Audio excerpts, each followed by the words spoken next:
Bonjour à toutes et à tous, bienvenue sur le podcast La CGSLB vous explique.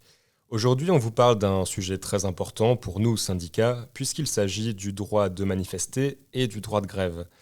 Un thème qui revient malheureusement dans l'actualité en raison d'un projet de loi qui vise à introduire justement une peine complémentaire d'interdiction de manifester.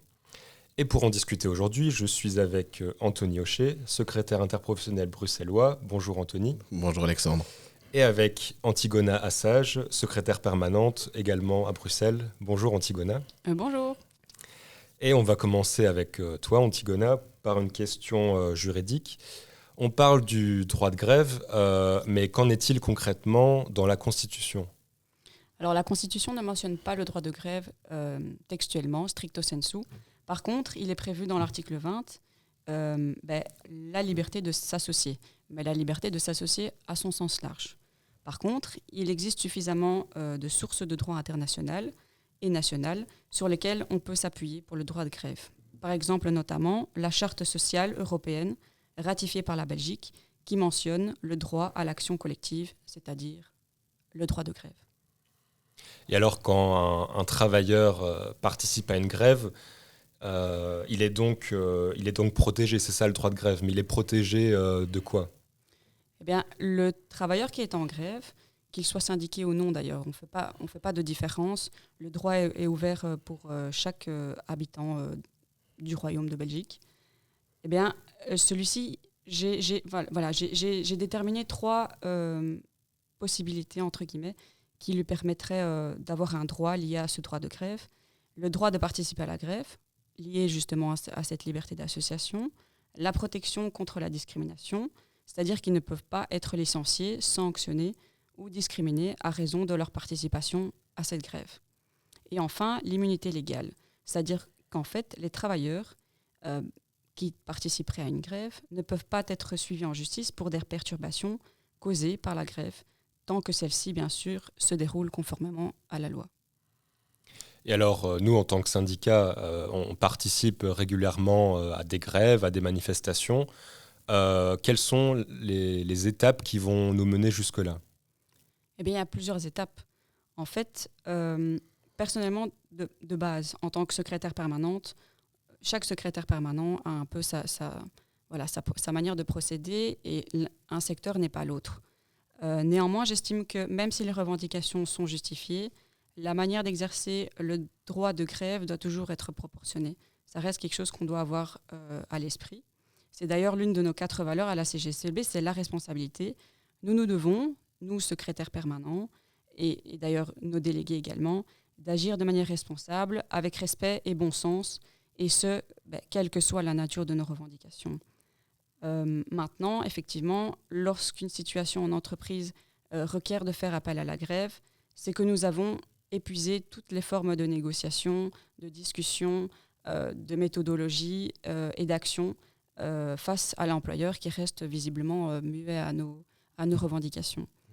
Une petite chose que moi personnellement j'ai déjà faite, c'est menacer de faire grève. Mais plutôt que simplement menacer et de dire on va faire grève, eh bien on dépose un préavis de grève au niveau de la commission paritaire bien sûr. Donc on dépose un préavis de grève et c'est vraiment une forme de pression supplémentaire à l'employeur vu qu'on va déposer un préavis de grève. Donc les choses sont en cours pour arriver à une grève, mais on garde quand même la porte ouverte si jamais on peut arriver à une entente avec l'employeur. Donc c'est une forme de pression, mais une pression positive pour quand même arriver à un accord au niveau de l'entreprise et ne pas aboutir à une grève qui serait en dernier recours. Oui, Antigona fait bien de rappeler une de nos valeurs centrales, c'est celle de la responsabilité. C'est vrai, comme organisation syndicale responsable, on souhaite que les conditions pour entamer un mouvement de grève soient bien réunies. Et effectivement, la première condition, le premier élément à se mettre en tête, c'est savoir est-ce que le problème a été réellement posé dans les organes de concertation en interne, dans les entreprises. Deuxième condition à certainement remplir, c'est celle de savoir si cette difficulté dont on parle en entreprise a été abordée finalement sous tous les angles, sous tous les aspects, pour essayer d'avoir, pour voir si on n'a pas pu dégager des moyens, des solutions finalement via ces angles beaucoup plus spécifiques. Autre condition qu'on pourrait aussi mettre en avant si on se considère comme une organisation syndicale responsable, c'est celle de faire appel à la compétence conciliatrice de la commission paritaire. Antigona y faisait référence tout à l'heure. C'est très important d'arriver à un moment donné à une possibilité de conciliation, c'est-à-dire envisager le dernier recours possible avant de se lancer dans une action de grève.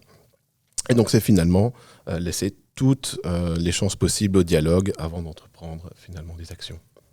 Oui, c'est ça. C'est d'abord la concertation sociale, le dialogue, avant de passer à cette solution assez extrême.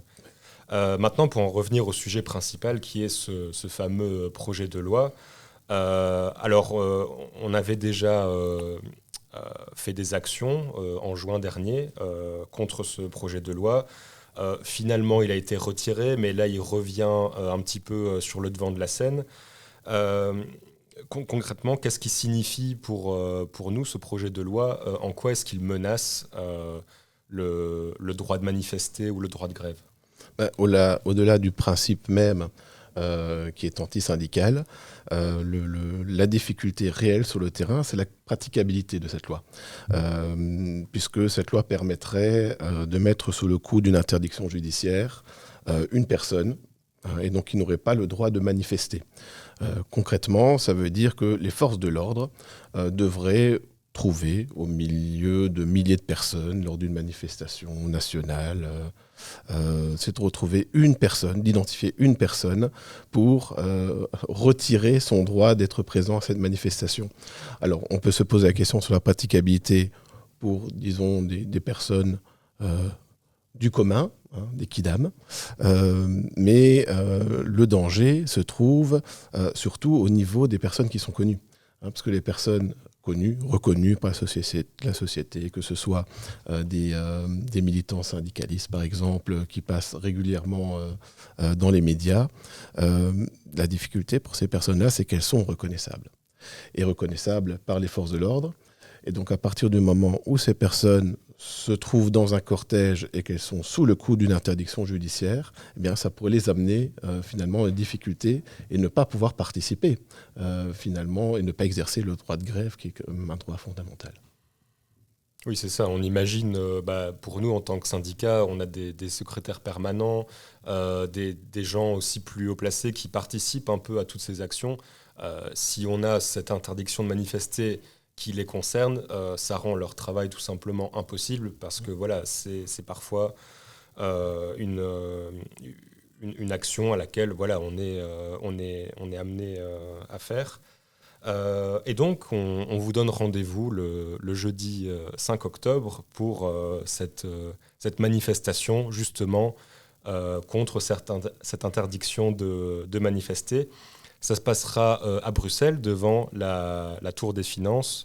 Donc c'est là où se trouve le cabinet du ministre Van Quickenborne. Et on espère aussi convaincre les parlementaires de tout simplement voter contre ce projet de loi afin qu'il ne voit jamais le jour.